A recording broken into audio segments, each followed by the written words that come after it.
Coordination compounds എന്ന് പറയുന്ന വളരെ വെയിറ്റേജ് കൂടി ഈ ഒരു ചാപ്റ്ററിൽ വാലൻസ് ബോണ്ട് തിയറിയിൽ നിന്ന് ഒക്ടാഹെഡൽ കോംപ്ലക്സസിന്റെ ഹൈബ്രിഡൈസേഷനും ജിയോമെട്രിയും മാഗ്നറ്റിക് ബിഹേവിയർ മാഗ്നറ്റിക് മൊമെന്റും ഇന്നർ ഔട്ടർ കോൺഫിഗറേഷനും ഹൈ സ്പിൻ ലോ സ്പിൻ എല്ലാം കണ്ടുപിടിക്കാനുള്ള വഴിയുമായിട്ട് ഒരു വീഡിയോ എടുക്കാമെന്ന് ഞാൻ പറഞ്ഞിരുന്നു. ആ വീഡിയോ ആണ് ഇത്. മുഴുവനായി ഇരുന്ന് കാണുക, ഫുള്ള് സെറ്റാക്കി തരാം. ഞാനിവിടെ പറയാനായിട്ട് പോകുന്ന എക്സാമ്പിൾസ് ഇതൊക്കെയാണ്. FeF6 3- FeCN6 3-. ഈ രണ്ട് കോമ്പൗണ്ടുകളുടെ ഈ പറഞ്ഞിരിക്കുന്ന മുഴുവൻ കാര്യങ്ങൾ നമ്മൾ വളരെ ഈസിയായി എങ്ങനെ കണ്ടുപിടിക്കാമെന്നാണ് പറയാനായിട്ട് പോകുന്നത്. 3 മാർക്കിന് വരെ എക്സാമിന് ചോദിക്കുന്ന ഒരു ചോദ്യമാണ് ഈ ഒരു കോമ്പൗണ്ട് എന്ന് പറയുന്നത്. ഓക്കെ, അപ്പോൾ എങ്ങനെയാണ് കണ്ടുപിടിക്കാൻ നോക്കാം. ഇവിടുത്തെ സെൻട്രൽ മെറ്റൽ ആറ്റം എന്ന് പറയുന്നത് Fe ആണ്. Feയുടെ ഓക്സിഡേഷൻ നമ്പർ നിങ്ങൾ കണ്ടുപിടിക്കണം. നോക്കണേ, Feയുടെ ചാർജും 6 ഫ്ലൂറിന്റെ ചാർജും കൂടെ ആഡ് ചെയ്താൽ 3- എന്ന് കിട്ടണം. 6 ഒരു ഫ്ലോറിന്റെ ചാർജ് -1 ആണ്, -1 ആണ്. 6 ഫ്ലോറിനാകുമ്പോൾ -6 ഉണ്ടാവും. അപ്പോൾ Feയുടെ ചാർജും കൂടെ കൂട്ടിക്കഴിഞ്ഞാൽ -3 വരണം എന്നുണ്ടെങ്കിൽ Feയുടെ ചാർജ് എന്ന് പറയുന്നത് +3 ആയിരിക്കും. മക്കളൊന്ന് കണ്ടുപിടിക്കുക, അറിയാത്തവരുണ്ടെങ്കിൽ X വെച്ച് കണ്ടുപിടിക്കാം. Feയുടെ ചാർജ് 3+ കിട്ടി. Okay, ready. അപ്പോൾ Feയുടെ അറ്റോമിക് നമ്പർ അറിഞ്ഞിരിക്കണം. ഞാൻ പറഞ്ഞിരിക്കുന്ന കോഡ് അനുസരിച്ച് സ്കൂട്ടി വിക്രമ ഫെവിക്കോൾ നിക്കൂസോ സ്കൂട്ടിയിൽ വിക്രം ഫീസ് കൊടുക്കാൻ നിൽക്കുന്ന സീൻ എന്ന് പറഞ്ഞിട്ടോ എങ്ങനെയാണെങ്കിലും ശരി Feയുടെ അറ്റോമിക് നമ്പർ ഓർത്ത് വെക്കുക. Feയുടെ അറ്റോമിക് നമ്പർ എന്ന് പറയുന്നത് 26 ആണ്. Fe26 ആണെങ്കിൽ വളരെ ഈസിയായിട്ട് ഇലക്ട്രോണിക് കോൺഫിഗറേഷൻ എഴുതാം. 2 6 26. അപ്പോൾ 4s2 3d6 ആണ്. ഇലക്ട്രോണിക് കോൺഫിഗറേഷൻ എന്താണ്? 4s2 3d6 ആണ്. 3d കഴിഞ്ഞിട്ട് 4s എഴുതാനായിട്ട് പാടും. നമുക്ക് ഇവിടെ വെച്ച Fe അല്ല, Fe3+ ആണ്. Fe അല്ല വേണ്ടത്, Fe3+ ആണ് വേണ്ടത്. അതിനാൽ തന്നെ ഞാൻ എഴുതുന്നു Fe3+. Fe3+ എന്ന് പറഞ്ഞാൽ 3 ഇലക്ട്രോണിനെ വിട്ടു കൊടുക്കണം. ഔട്ടർമോസ്റ്റ് ഷെല്ലിൽ നിന്നാണ് 3 ഇലക്ട്രോണുകൾ പോവുക. ഔട്ടർമോസ്റ്റ് ഷെല്ലിൽ 4sൽ നിന്ന് 2 ഇലക്ട്രോൺ പോകുന്നു, 3dയിൽ നിന്ന് 1 ഇലക്ട്രോൺ പോകുന്നു. ബാക്കി 3dയിൽ 5 മാത്രമേ ഉണ്ടായിരിക്കുള്ളൂ. അപ്പോൾ 3d 5 മാത്രമാണ് അവിടെ ഉള്ളത്. ദെൻ ഇവിടെ എന്തില്ല? 4s ഒന്നുമില്ല, കാരണം 4sൽ ഇലക്ട്രോണുകളെല്ലാം തന്നെ പോയി. ഇനി നമുക്ക് അതിന്റെ ബോക്സ് ഡയഗ്രം നമുക്ക് വരയ്ക്കാവുന്നതാണ്. ഇവിടെ 3dയിൽ 5 ബോക്സ് ഞാൻ വരയ്ക്കാനായിട്ട് പോകുന്നത് ശ്രദ്ധിക്കണേ. 3dയിൽ 5 ബോക്സ് ഞാൻ വരയ്ക്കുന്നു. 5 ബോക്സ് വരച്ചു. Okay, ready. ഈ 5 ബോക്സിലാണ് ആരൊക്കെ ഉള്ളത്? ആ ഇലക്ട്രോണുകൾ ഉള്ളത്. 1 2 3 4 5. ഇതാണ് 3d എന്ന് പറയുന്നത്. അതിനുശേഷമൊക്കെ എന്തുണ്ട്? അതിനുശേഷം 4s ഉണ്ട്, അതിനുശേഷം 4p ഉണ്ട്, ദെൻ അതിനുശേഷം 4d ഒക്കെ ഉണ്ട്. ഓക്കെ, 4d ഒക്കെ ഉണ്ട്. വേക്കൻ്റ് ആയിട്ടുള്ള ഓർബിറ്റലുകൾ. ഇങ്ങനെ വേക്കൻ്റ് ആയിട്ടുള്ള ഓർബിറ്റലുകളാണ് ലിഗാൻഡുകളുടെ 2 ഇലക്ട്രോണുകൾ വന്ന് നിറയുന്നത് എന്നുള്ളത് നമുക്കറിയാം. അപ്പോൾ 3d 5. നോക്കണേ, Fe3+ എന്ന് പറയുന്ന ഇലക്ട്രോണിക് കോൺഫിഗറേഷൻ ഇതാണ്. ഇങ്ങനെയാണ് ഓർബിറ്റൽസ് എല്ലാം ഉള്ളത്. ഇതിനുശേഷം ആര് വരികയാണ്? F6 വരികയാണ്. F6 അല്ല, F-6 ആണ് വരികയാണ്. F- എന്ന് പറയുന്ന ലിഗാൻഡ് എന്ന് പറയുന്ന ലിഗാൻഡ് 2 ഇലക്ട്രോണുകളെയും വെച്ചുകൊണ്ട് 6 പേര് വരികയാണ്. 6 പേര് വന്നിട്ട് ഇവിടെയുള്ള Feയോട് പറയുകയാണ്, Fe3+നോട് പറയുകയാണ്, ഞങ്ങളൊരു 6 ഫ്ലൂറിഡോകളുണ്ട്, ഞങ്ങൾക്ക് ഇരിക്കാൻ വേക്കൻ്റ് ആയിട്ടുള്ള 6 ഓർബിറ്റലുകൾ വേണം എന്ന് പറയുമ്പോൾ ഈ പറയുന്നവൻ ആരാ? F- എന്ന് പറയുന്ന ഒരു വീക്ക് ഫീൽഡ് ലിഗാൻഡാണ്. വീക്ക് ഫീൽഡ് ലിഗാൻഡ് വന്നിങ്ങനെ പറയുന്ന സമയത്ത് Fe എന്ത് ചെയ്യും? ഇവിടെ നിന്ന് ഇരിക്കാൻ സ്ഥലമില്ല, പോയി പുറത്തോട്ടിരിക്കും. വെളിയിലെ സ്ഥലമുണ്ട്, നമുക്ക് ഇവിടെ നിന്ന് ഇരിക്കാൻ സ്ഥലമില്ല. ഇവിടെയൊക്കെ എൻ്റെ മക്കൾക്ക് ഇരിക്കണം. കണ്ടോ, ഇതൊക്കെ Feയുടെ ഇലക്ട്രോണുകളല്ലേ. ഇവിടെയൊക്കെ എൻ്റെ മക്കൾക്ക് ഇരിക്കണം. നീ പുറത്തെങ്ങാനും പോയിരിക്കുന്ന പറയുമ്പോൾ പുറത്തുള്ള 6 കസേരകളിൽ അല്ലെങ്കിൽ 6 ഓർബിറ്റലുകളിലാണ് 6 വന്നിരിക്കുക. 6 ബോക്സുകളിലാണ് ആര് വന്നിരിക്കുക? ഈ ഫ്ലൂറിൻ വന്നിരിക്കുക. അങ്ങനെയാണെന്നുണ്ടെങ്കിൽ ഞാൻ നോക്കണേ, ഞാൻ എഴുതുന്നത് എന്താണെന്നുള്ളത്. ഈ Feക്ക് ചുറ്റുമായിട്ട് 6 ഫ്ലൂറിഡോകൾ വന്നാൽ F6 3- ഈ കോമ്പൗണ്ട് എങ്ങനെ ഉണ്ടായിരിക്കുക? ഇവിടെയുള്ള ഇതിൽ വെളിയിൽ കിടക്കുന്ന 6 ബോക്സുകളിലായിരിക്കും ആര് വന്ന് നിൽക്കുന്നത്? ആ ഫ്ലൂറിഡോ വന്ന് നിൽക്കുന്നത്. റെഡി, അത് ഞാൻ വരച്ച് കാണിച്ചിട്ട് അങ്ങനെയൊക്കെ വരയ്ക്കുകയാണെങ്കിൽ നിങ്ങൾക്ക് മാഗ്നറ്റിക് ബിഹേവിയറും മാഗ്നറ്റിക് മൊമെന്റ് കണ്ടുപിടിക്കാൻ വളരെ ഈസിയാണ്. അപ്പോൾ ഇങ്ങനെയുള്ള 3dയിൽ ഇവിടെയൊന്നും ഇരിക്കാൻ ആര് സമ്മതിക്കത്തില്ല? ഈ Fe സമ്മതിക്കില്ല. അവൻ വേക്കൻ്റ് ആയിട്ടുള്ള ഓർബിറ്റലുകൾ തന്നെ വേണം. അപ്പോൾ പുറത്തോട്ടുള്ള 6 ബോക്സുകളിൽ പോയിരിക്കും. ഓക്കെ, ഉത്തരവ് മഹാരാജ എന്ന് പറഞ്ഞുകൊണ്ട് ഫ്ലൂറിഡോ എന്ത് ചെയ്യുകയാണ്? പുറത്തോട്ട് പോയിരിക്കുകയാണ്. 1 2 3 4 5 6. ഈ 6 ബോക്സുകളിലാണ് 6 ഫ്ലൂറിഡോകൾ വന്നിരിക്കുക. 6 ഫ്ലൂറിഡോയുടെ കയ്യിലും ഓരോരുത്തരുടെ കയ്യിലും എന്തുണ്ട്? ഓരോരോ 2 ഇലക്ട്രോണുകളുണ്ട്. ആ ഇലക്ട്രോണുകൾ ഞാൻ ഇവിടെ വരയ്ക്കുന്നുണ്ട്, ശ്രദ്ധിക്കണേ. ഇവിടെ ഒരു F-, ഇവിടെയും ഒരു F-, ഇവിടെയും ഒരു F-, ഇവിടെയും ഒരു F-. ഇപ്പം 4 എണ്ണമായി. 5 6. റെഡി. ഇങ്ങനെ 6 എണ്ണം നിറഞ്ഞു. ഇങ്ങനെ 6 എണ്ണം നിറഞ്ഞിരിക്കുന്ന ഈ ഓർബിറ്റിൽ നിങ്ങൾ നോക്കിക്കേ ഏതൊക്കെയാണെന്നുള്ളത്. ഒരു എസും 3 പിയും പിന്നെ 2 ഡിയും. ഹൈബ്രിഡൈസേഷൻ എന്താണ്? sp3d2. sp3d2 ആണ് ഹൈബ്രിഡൈസേഷൻ. sp3d2 ആണെങ്കിലും ശരി, d2 sp3 ആണെങ്കിലും ശരി. കോർഡിനേഷൻ നമ്പർ 6 ആണെങ്കിൽ ഒന്നും നോക്കാനില്ല, ഒക്ടാഹെഡ്രലായിരിക്കും. ഓക്കെ, ഒക്ടാഹെഡ്രലാണ്. ഇനിയാണ് നമുക്ക് അതിൻ്റെ മാഗ്നറ്റിക് ബിഹേവിയർ പറയാം. മാഗ്നറ്റിക് ബിഹേവിയർ നോക്കി, അൺപെയർഡ് ഇലക്ട്രോണുകൾ ഉണ്ട് അല്ലേ? അൺപെയർഡ് ഇലക്ട്രോണുകൾ ഉള്ളത് കൊണ്ട് തന്നെ ഇതെന്തായിരിക്കും? പാരയായിരിക്കും അല്ലേ? പാരാമാഗ്നറ്റിക് ആണ്. പാരാമാഗ്നറ്റിക് എന്ന് മാത്രമല്ല അവിടെ അൺപെയർഡ് ഇലക്ട്രോണുകളുടെ എണ്ണം എത്രയാണ്? അൺപെയർഡ് ഇലക്ട്രോണുകളുടെ എണ്ണം എത്രയാണ്? 5 എണ്ണമുണ്ട്. എൻ എന്ന് പറഞ്ഞാൽ അൺപെയർഡ് ഇലക്ട്രോൺ ആണ്, 5 എണ്ണമുണ്ട്. അതിനാൽ തന്നെ magnetic moment mu equal to root of n into n plus 2 root of 5 into 7 equal to root 35 Bohr magneton. അതും കൂടെ മാഗ്നറ്റിക് ബിഹേവിയറും പറഞ്ഞു, മാഗ്നറ്റിക് മൊമെന്റും പറഞ്ഞു, ഹൈബ്രിഡൈസേഷനും പറഞ്ഞു, ജിയോമെട്രിയും പറഞ്ഞു. ഇനി നമുക്ക് ഇന്നർ ഔട്ടർ കോൺഫിഗറേഷൻ ആണ് പറയാനുള്ളത്. നോക്കണേ, ഡി എന്ന് പറയുന്നത് വെളിയിലുള്ള ഡി ആണ്, ഔട്ടർ ആണ്. ഔട്ടർ ഡി ഓർബിറ്റിലാണെന്നുണ്ടെങ്കിൽ അത് ഔട്ടർ കോൺഫിഗറേഷൻ ആണ്. അപ്പോൾ അടുത്ത പോയിന്റ് ഞാൻ ഇവിടെ മാർക്ക് ചെയ്യുന്നുണ്ട്, ഔട്ടർ കോൺഫിഗറേഷൻ.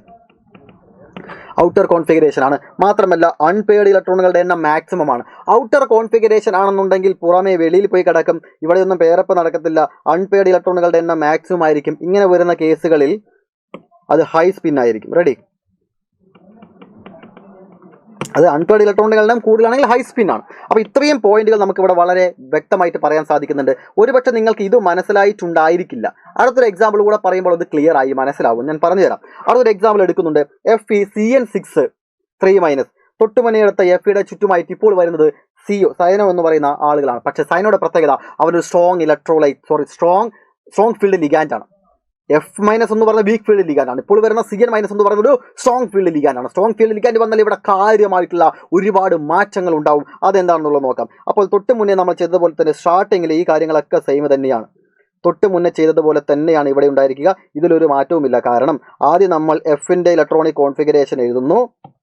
എഫിയുടെ ഇലക്ട്രോണിക് കോൺഫിഗറേഷൻ എഴുതുന്നു. 3d6 4s2. നമുക്കിവിടെ കിട്ടുക Fe3+ ആണ്. വേണമെങ്കിൽ ചെയ്താൽ നിങ്ങൾക്ക് കിട്ടും. അതായത് എഫിയുടെ ചാർജും CN- ചാർജ് എല്ലാം കൂടെ കൂട്ടിയാൽ നമുക്ക് 3- എന്ന് കിട്ടും. അപ്പോൾ എഫിയുടെ ചാർജ് 3+ ആയിരിക്കും ആണ്. അപ്പോൾ Fe3+ ഇലക്ട്രോണിക് കോൺഫിഗറേഷൻ എഴുതി വെച്ചു. ഇനി ഇതിന് ചുറ്റുമായിട്ട് ആരാണ് വരുന്നത്? ഫ്ലൂറിഡോ അല്ല വരുന്നത്, മറിച്ച് CN ആണ് വരുന്നത് അല്ലേ? അപ്പോൾ Feക്ക് ചുറ്റുമായിട്ട് CN ഒരു 6 എണ്ണം വരുന്നുണ്ട്. സ്ട്രോങ് ഫീൽഡ് ലിഗാൻഡുകളാണ് വരുന്നത്.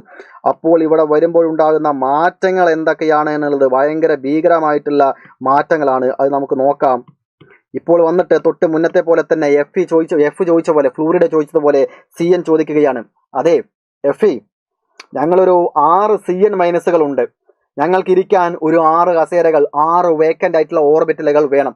സ്ട്രോങ് ഫീൽഡ് ലിഗാൻഡ് ആയിട്ടുള്ള ഇവൻ ഒരു കീരിക്കാടൻ ജോസാണ്. ഇവനോട് ഡയലോഗ് അടിച്ചിട്ട് കാര്യമില്ല.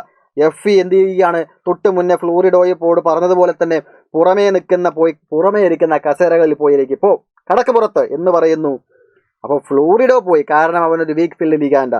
ഇത് സ്ട്രോങ് ഫീൽഡ് ലിഗാൻഡാണ്. ആള് മാറി മോനെ. ഇവിടെയുള്ള Fe പറഞ്ഞതനുസരിച്ച് നമ്മുടെ CN എന്ത് ചെയ്യില്ല, പുറത്തോട്ട് പോവില്ല.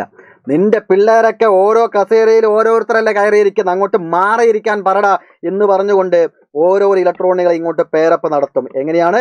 ഇവിടെയുള്ള ഇലക്ട്രോണുകൾ ഒരു ഇലക്ട്രോണിനെ ഇങ്ങോട്ടേക്കും മറ്റൊരു ഇലക്ട്രോൺ ഇങ്ങോട്ടേക്ക് നടക്കും. ഇവിടെ നമുക്ക് പെയർ ചെയ്യാൻ പറ്റത്തില്ല, കഴിഞ്ഞു. അപ്പോൾ ഇലക്ട്രോണുകൾ പെയർ നടന്നാൽ എങ്ങനെ ഉണ്ടായിരിക്കുക? ഇവിടെയുള്ള ഇലക്ട്രോൺ ഈ ഇലക്ട്രോൺ നേരെ ഇങ്ങോട്ടേക്ക് വന്നു. അപ്പോൾ ഇവിടെ ഒരു ഇലക്ട്രോൺ, ദെൻ ഇവിടെയുള്ള ഒരു ഇലക്ട്രോൺ നേരെ ഇങ്ങോട്ടേക്ക് വന്നു. അപ്പോൾ ഇവിടെയും ഒരു ഇലക്ട്രോൺ പെയറപ്പ് നടന്നിരിക്കുകയാണ്. ആര് കാരണമാണ് ഈ പെയറപ്പ് നടന്നത്? സ്ട്രോങ് ഫീൽഡ് ലിഗാൻഡ് ആയിട്ടുള്ള CN കാരണം ഇവിടെ പെയറപ്പ് നടന്നിരിക്കുകയാണ്. അങ്ങനെ ഇവരെ അഡ്ജസ്റ്റ് ചെയ്ത് ഇരുത്തിയിട്ട് ഉള്ളിലുള്ള ഓർബിറ്റലിൽ കയറിയിരിക്കാനുള്ള കഴിവ് ആർക്കുണ്ട്? Strong field ലിഗാൻഡുകൾക്കുണ്ട്. അപ്പോൾ ഉള്ളിലുള്ള 2 ഓർബിറ്റലിൽ കയറിയിരിക്കും. 2 എണ്ണേ കിട്ടിയുള്ളൂ. ഇവരെ മാറ്റി ഇരുത്തിയപ്പോൾ ഇവന് മാറിയിരിക്കാൻ നോക്ക്. ഈ ഇലക്ട്രോണിന് മാറിയിരിക്കാൻ വേറെ ഓർബിറ്റലില്ല. അതിനാൽ തന്നെ അവൻ അവിടെ ഇരിക്കട്ടെ. ബാക്കി കിട്ടിയ ഓർബിറ്റലും പിന്നെ പുറമേ ഉള്ള ഓർബിറ്റലും അഡ്ജസ്റ്റ് ചെയ്തിരിക്കുകയാണ്. ആര്? നമ്മുടെ CN-. അപ്പോൾ ഇരിക്കുന്നത് എങ്ങനെയാണ്? ഇവിടെ ഒരു CN-, ഇവിടെയും ഒരു CN-, ഇവിടെയും ഒരു CN-, ഇവിടെയും ഒരു CN-. എത്ര എണ്ണമായി? 1 2 3 4 എണ്ണമേ ആയിട്ടുള്ളൂ. ദെൻ 5 6. റെഡി? അപ്പോൾ 6 CN- ഇരുന്നത് ഇങ്ങനെയാണ്.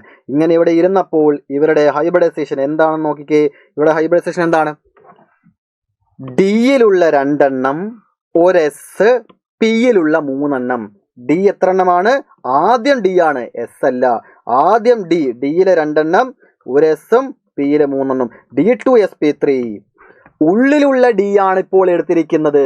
നേരത്തെ എടുത്തതോ പുറമേ കിടക്കുന്ന ഡി ആയിരുന്നു. കാരണം വീക്ക് ഫീൽഡ് ലിഗാൻഡ് ആണ്, വെളിയിലുള്ള ഡി എടുക്കാനേ വകുപ്പുള്ളൂ. ഇത് സ്ട്രോങ് ഫീൽഡ് ലിഗാൻഡ് ആണ്, ഉള്ളിലുള്ള ഡി എടുക്കാനുള്ള കഴിവ് സ്ട്രോങ് ഫീൽഡ് ലിഗാൻഡിനുണ്ട്. അപ്പൊ D2sp3 എന്ന് പറഞ്ഞാൽ ഉള്ളിലുള്ള ഡി എടുത്തത് കൊണ്ടാണ് ഇതിനെ ഇന്നർ കോൺഫിഗറേഷൻ എന്ന് പറയുന്നത്. Inner configuration. നേരത്തെ എന്തായിരുന്നു? sp3 D2 ആയിരുന്നു. വെളിയിലുള്ള ഡി ആയ കാരണം അത് ഔട്ടർ കോൺഫിഗറേഷൻ ആണ്. മാത്രമല്ല ഇവിടെ 5 അൺപെയർഡ് ഇലക്ട്രോണുകൾ ഉണ്ടായിരുന്നു. സ്ട്രോങ് ഫീൽഡ് ലിഗാൻഡ് ആയതുകൊണ്ട്, ഉള്ളിൽ കയറി ഇരുന്നത് കൊണ്ട്, ഇന്നർ കോൺഫിഗറേഷൻ ആയതുകൊണ്ട് ഇവിടെ പെയറപ്പ് നടന്നിരിക്കുകയാണ്. പെയറപ്പ് നടന്നപ്പോൾ അൺപെയർഡ് ഇലക്ട്രോണുകളുടെ എണ്ണം 1 ആയിട്ട് ചുരുങ്ങി, സ്പിന്ന് കുറഞ്ഞു. ഇവിടെ അൺപെയർഡ് ഇലക്ട്രോണുകളുടെ എണ്ണം 5 ആയിരുന്നു, ഹൈ സ്പിൻ ആയിരുന്നു. ഇപ്പോൾ പെയറപ്പ് നടന്നപ്പോൾ ഇവിടെ ഒരൊറ്റ അൺപെയർഡ് ഇലക്ട്രോണുള്ളൂ, സ്പിന്ന് കുറഞ്ഞു. ഇത് ലോ സ്പിന്നാണ്. ഇപ്പോൾ മനസ്സിലായോ? സ്ട്രോങ് ഫീൽഡ് ലിഗാൻഡ് വന്നാലും വീക്ക് ഫീൽഡ് ലിഗാൻഡ് വന്നാലും എന്താണ് മാറ്റം എന്നുള്ള കാര്യം മനസ്സിലായോ? ഉള്ളിലുള്ള ഡി എടുത്ത കാരണം അതിനെ ഇന്നർ കോൺഫിഗറേഷൻ എന്ന് പറയും. ഉള്ളിലുള്ള ഡി വരാൻ കാരണം അവിടെ പെയറപ്പ് നടന്നതാണ്. പെയറപ്പ് നടന്നപ്പോൾ അൺപെയർഡ് ഇലക്ട്രോണിന്റെ എണ്ണം കുറഞ്ഞു. അൺപെയർഡ് ഇലക്ട്രോണിന്റെ എണ്ണം കുറഞ്ഞാൽ സ്പിന്ന് കുറഞ്ഞു, ലോ സ്പിന്നാണ്.